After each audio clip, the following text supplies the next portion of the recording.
सामने हम जो अहम मौजू डिस्कस करना चाह रहे हैं वो है, हमने ECP को एक लेटर दिया है आज की तारीख में। कल हम कराची में एक वर्कर्स कन्वेंशन करना चाह रहे हैं। आपने पहले भी देखा पूरे पाकिस्तान में सब पॉलिटिकल पार्टीज़ को ये इजाज़त है कि वो अपने जलसे करें, वर्कर्स कन्वेंशन करें, अपने प्रोग्राम करें, और उन सब को इजाज़त है। शायद इजाज़तनामे की भी ज़रूरत ना पड़े। हमने ड्यू प्रोसेस करके इजाज़तनामे के लिए जमा करा के हम कल करना चाह रहे हैं। हमने इलेक्शन कमीशन ऑफ पाकिस्तान को ये ख़त लिखा है और आज रिसीव कराया है कि जी इलेक्शन कमीशन ऑफ पाकिस्तान की ये आईनी जिम्मेदारी है कि वो फ्री एंड फेयर इलेक्शंस और ट्रांसपेरेंट इलेक्शंस कराने के लिए तमाम पॉलिटिकल पार्टीज को लेवल प्लेइंग फील्ड दे। ये अलग बात है कि हमें फील्ड ही नहीं दिया जा रहा। माजी करीब में आपने देखा कि पूरे पाकिस्तान में 100 से ज़्यादा जगह पे हमने इजाज़तनामे मांगे, कहीं इजाज़त नहीं मिली। लाहौर में लाहौर हाई कोर्ट के हुक्म पे काना में हमें इजाज़त मिली लाहौर में, लेकिन इससे पहले का हमारा कन्वेंशन शुरू होता सब लोगों को उठा दिया गया। और उसी के साथ आपने मानसेरा में देखा पेशावर हाई कोर्ट ने बड़ा वाज़ेह हुक्म दिया कि आप फ्री एंड फेयर इलेक्शंस के लिए ज़रूरी है कि आप इनको जलसे करने की और प्रोग्राम करने की इजाज़त दें। लेकिन वहाँ क्या किया उन्होंने कि सारी कुर्सियाँ उठा के ले गए और उसके अलावा वर्कर्स को उठा लिया, रात से गिरफ्तार किया और छापे शुरू कर दिए। इसी तरह करक में जो बाकी ने ANP ने जलसा किया, JUI ने किया, वहाँ 200 400 पुलिस वाले उनकी प्रोटेक्शन के लिए मौजूद थे। जबकि हमारे साथ क्या हुआ, रेंजर्स ने और पुलिस ने सीधी गोलियां मारी हमारे वर्कर्स को। और इसी तरह मर्दान में और सवात में हमारे दोस्तों ने जो वहाँ वर्कर्स कन्वेंशन किया चार दीवारी के अंदर, चार दीवारी में आपको पता है कि किसी किस्म की एक्टिविटी जो पॉलिटिकल एक्टिविटी है करने की इजाज़त की भी ज़रूरत नहीं किसी DCO से या DC से या किसी भी एडमिनिस्ट्रेशन से, लेकिन उनको उठा के जेलों में बंद कर दिया।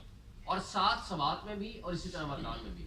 और आपने खुद देखा कि यहाँ आपके प्रेस क्लब के बाहर जो फ़लस्तीन के हक में मुजाहरा करने वाले PTI के लोग आए थे उनको उठा करके जेलों में बंद कर दिया। ये तर्ज अमल ना आईनी है ना ये कानूनी है। पाकिस्तान तहरीक इंसाफ एक पुरअमन जमात है। ये वो जमात है ना वो तशद्दुद की सियासत पे यकीन रखती है ना तसादुम की सियासत पे यकीन रखती है। इसने हमेशा पाकिस्तान की तारीख में, मैं आपको वाजे कर दूं, आप पिछले 1.5 साल 2 साल में उठा लो, सबसे ज़्यादा कन्वेंशंस किए हैं वो रूल ऑफ लॉ पे किए हैं। हमारे लॉयर्स विंग ने या बार एसोसिएशंस ने या PTI ने सबसे ज़्यादा जो कन्वेंशंस किए हैं वो एक मौजू पे किए हैं, वो है आइन की हुक्मरानी और कानून की बालादस्ती। चूँकि ये वो चीज़ है कि जिस मुल्क में रूल ऑफ लॉ नहीं होगा वहाँ अफरा तफरी होगी, वहाँ इंतशार होगा, वहाँ बददिली होगी, वहाँ इदारों के ऊपर लोगों का एतमाद नहीं होगा, बड़े छोटे की तमीज़ और तफरीक ख़त्म हो जाएगी। कानून और इंसाफ का बराबरी का सलूक की बजाय कानून और इंसाफ का मजाक उड़ाया जाने लगेगा। कानून और इंसाफ के दोहरा मेयार जब सामने आएगा तो रियासती इदारे भी वो बेवक़्त हो जाएंगे, वो डिस्क्रेडिट हो जाएंगे।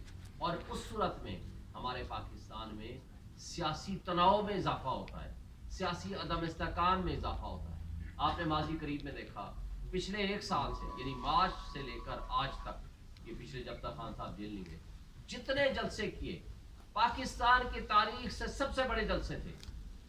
और उसके साथ सिर्फ पाकिस्तान में नहीं होता था, एक शहर में नहीं होता था, एक शहर में जलसा होता था, पूरे पाकिस्तान में वो जलसे की कवरेज दिखाई जाती थी। ये भी पाकिस्तान की तारीख में पहली मर्तबा PTI ने ये शुरू किया, क्योंकि यूथ को इंगेज किया, पब्लिक और अवाम को इंगेज किया।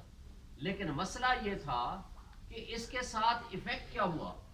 इफेक्ट ये हुआ कि पाकिस्तान की तारीख में किसी मौके पे किसी जगह भी एक गमला नहीं टूटा। आप हमें कहते हो आप तशद्दुद वाली बात करते हैं।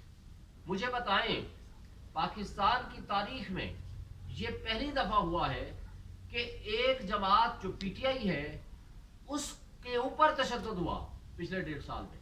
25 मई को मैं खुद गवाह हूँ, मैं सदर था इस्लामाबाद हाईकोर्ट बात का, जब हम यहाँ आए तो सारे के रास्ते ब्लॉक थे।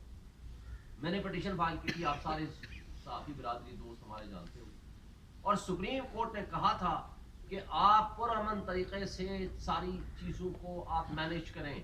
सिर्फ एक शहर लाहौर में 500 वकील एक दिन में गिरफ्तार हुए, और उसको सुप्रीम कोर्ट के हुक्म से हमने उनको छुड़वाया था। और जिन पे तशद्दुद किया जा रहा था, याद होगा आपको, जिस बस से उतारे जा रहे थे, वो एक शख्स को कहते हैं ये वकील नहीं है, इस पे तशद्दुद ना करो। ये था इनका तर्ज अमल। राना सनाउल्लाह साहब की ज़ेरे सरपरस्ती ये सब कुछ हो रहा था।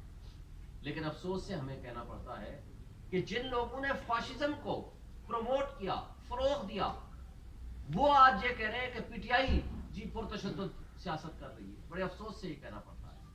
हमने हमेशा रूल ऑफ लॉ, आइन की बालादस्ती और कानून की हुक्मरानी के लिए बात की है। तशद्दुद हमारे ऊपर हुआ और आज तक तशद्दुद का सिलसिला जारी और सारी है। आज मुझे बताएं कि 2-3 दिन पहले अली नवाज अवान को और आमिर को उठाया गया, वो कहाँ है? आइन आपका कहता है, आइन का आर्टिकल 10 कहता है कि अगर किसी को गिरफ्तार करोगे तो 24 घंटे के अंदर अंदर, विद इन 24 आवर्स, नियरेस्ट जो मैजिस्ट्रेट है उसके सामने आप उसको पेश करोगे, और अगर नहीं करोगे